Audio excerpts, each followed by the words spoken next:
আচ্ছা, আপনারা জানেন সবাই যে আমাদের বাগনান থানার অন্তর্গত মানকুর শীতলাতলায় আমরা যে 40 কেজি ওজনের যে বড় অলিভ রিডলে কচ্ছপ, সামুদ্রিক কচ্ছপ যেটি উদ্ধার করেছিলাম, সেটি আমরা গড়চমুখ প্রাণী চিকিৎসা কেন্দ্রে পাঠাই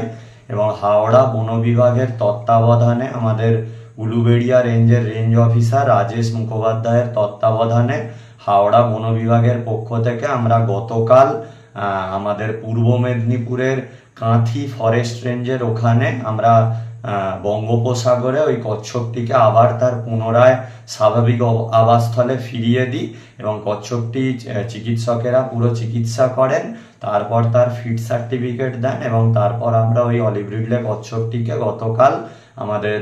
সমুদ্রে আবার তাকে আমরা তার স্বাভাবিক আবাসস্থলে ফিরিয়ে দিই।